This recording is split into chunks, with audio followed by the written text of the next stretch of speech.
You know, guys, some people run through life, other people walk through life, and you know, some other people crawl through life. Hey, are you fucking talking about me?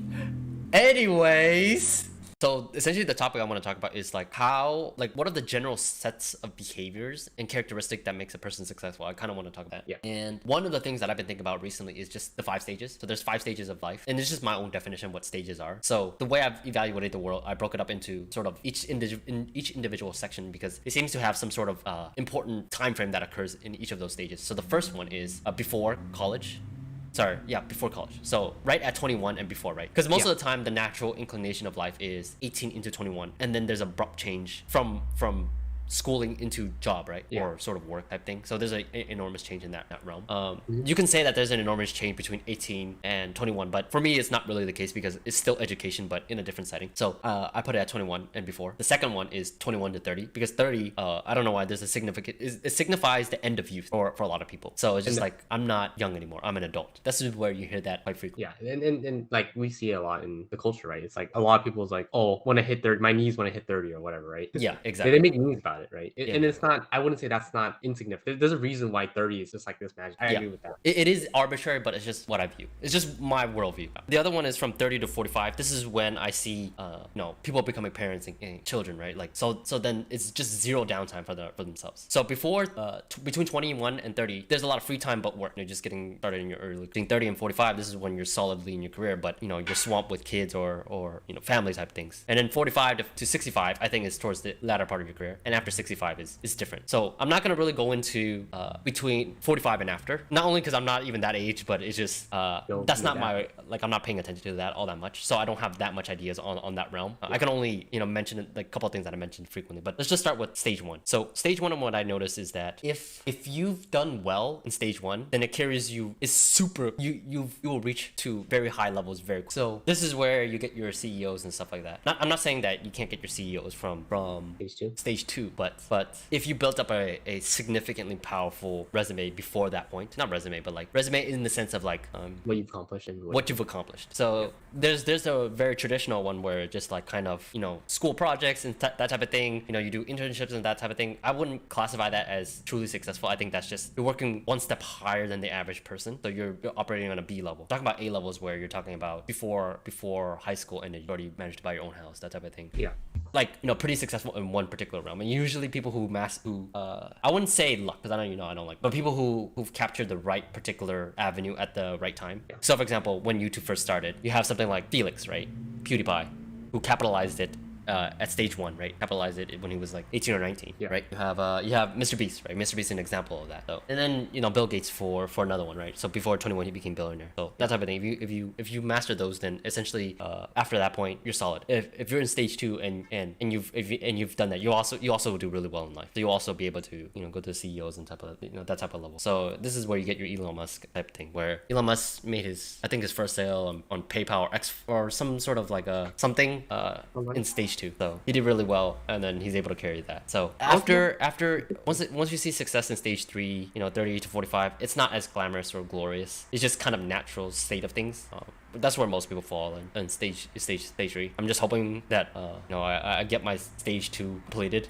But that's just what I've been evaluating, and just that's why for me I can't afford to make a single mistake, which is like practically impossible. So the other way to think about it is how do I ensure to get as much mistake as I get done right now? Like how can I take all the failures as quick as possible in this stage? Because I felt like I'd done a lot in stage 1, right? And I'm sure you can attest to that. Yeah. But maybe I didn't take it one level higher. Like for me, I felt like I did the best I could in stage 1, where I was trying to do everything that I can during college. So while people were just partying out, I was trying to set some stuff up, right? But it never really panned out. So I think one of that failure is not seeing things truly to the end. Like granted, I went very far, but not to the final level, right? I see. So I mean, YouTube would be a testament of it. It's really truly a testament of that. So and it makes me think where self 1% improving consistency is more valuable than intelligence. Like I would trade that that any day at this point in my life, right? So I mean, for me, that's what I've come to see. Like, if I was more consistent in everything that I do, then I would be far more ahead than where I am. I'm not saying that I haven't done that, right? Like, especially for crypto and investing, right? Like, I doubt that, you know,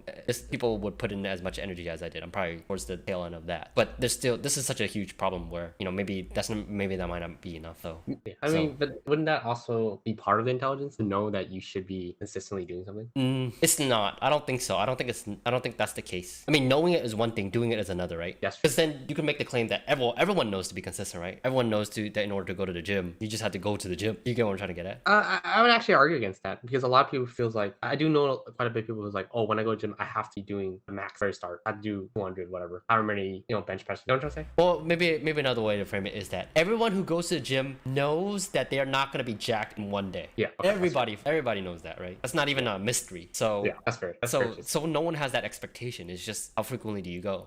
For me, I went for the past 7 years, the past 2 or 3 years, it just fell off for lack of, you know, that doesn't exist anymore. So it's just like, you know, are you truly consistent? So that's the other thing that I have to evaluate for myself, and making sure that YouTube is that one thing that, at the very least, right? Yeah, at the very least that one holds true, apart from crypto and finance. But that, I think that has its own natural draw where you can't help but study. Like, but the problem with the crypto and finance is that you have to realize, are you really studying, or are you not? Or are you just looking at the charts for the sake of looking at the charts? Yeah. So there's a fine line between that. So in terms of actual true output, there's not.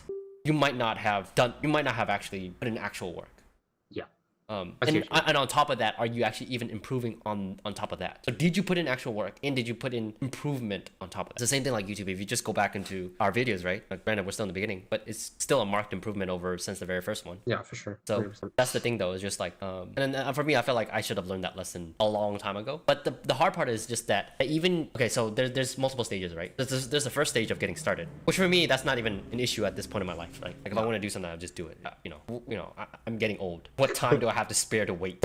So for me, it's not even an issue. I don't care if I look like a bum doing YouTube, right? I know that the value of releasing a YouTube video is more important than trying to, you know, be stuck and waiting, trying to perfect something and never releasing it because you're afraid of the outcome. Let's just call it as it. You're just afraid of public humiliation or whatever the underlying fear is. So I understand that, but that's for me, like, I've mastered that pretty early on. The second thing was consistency, which I thought I had, and I probably did, right? But that's actually really hard to master in terms of like, like, the thing about consistency is, like, if you do 90%, but then you don't complete the last 10%, is it really consistency? Well, it depends, right? It's just like, are you doing the thing frequently enough that it's building on its building? Are you still maintaining something? No. So so going to the gym, right? Going to the gym, are you at least going to the gym to at least not look like a blob? Yeah.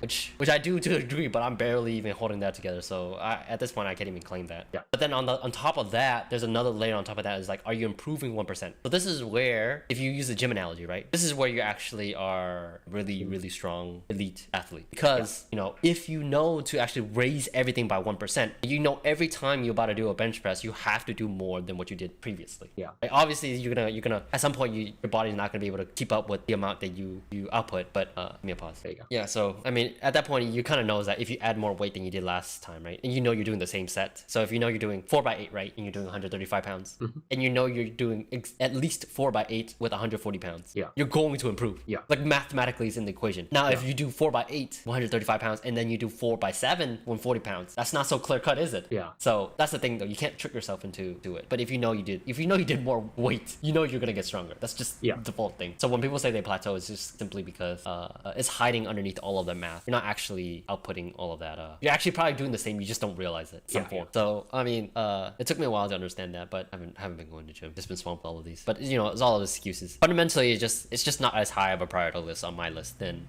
all of it. That's what it fundamentally boils down to, right? I can make all the excuses in the world, but that's what it fundamentally down to. Yeah. And I think sometimes, like, you have to make sacrifices. There's only so much you can do. Yeah. I'm not sure if health is one of them. It's something that I have to evaluate, but it's just internal. It's something internal within me that I can't seem to get over or get around, or I haven't viewed it in a way where it's absolutely necessary. Yeah. Which, you know, people are gonna disagree, but unless it somehow clicks in my brain to prioritize this, then I probably won't end up doing it, right? Yeah.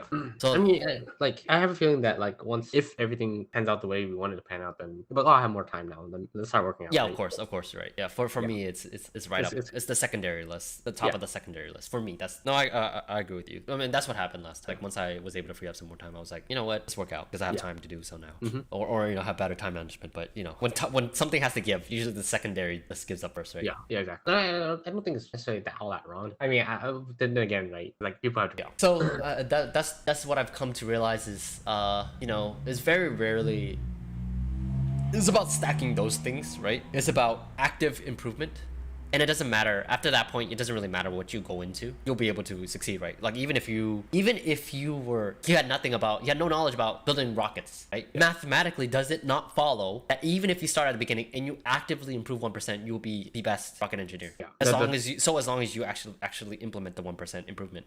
The problem is that there's a lot of trickery involved. Humans tend to have a way of like not wanting to push that hard. You know what I'm trying to get at? Yeah. It's just natural within us to take the path of least resistance, which is, I think every animal. Well, everything in this universe is like that. Yeah. So to override that is actually quite difficult. But that's the balance, right? That's the trick, right? How do we go about, for example, let's take YouTube. How do we go about making better and better YouTube videos, but also not tricking ourselves that we're actually making better YouTube videos? Yeah. You know what I mean? And it comes down to 1% is what you're gonna say. Yeah. So it comes down to being able to know that it's an improvement, that what we're doing is an improvement, but not so much of an improvement that it strains our ability to want to move forward in that direction. Yeah. Just one bit piece at a time. You get what I'm trying to get at? Yes, I understand. So that's what I wanted to get across. And usually the people who mastered those 3 levels very early on are the ones that are successful. It doesn't even matter what they do. It just, sooner you master that, the better. Sooner you master that, better.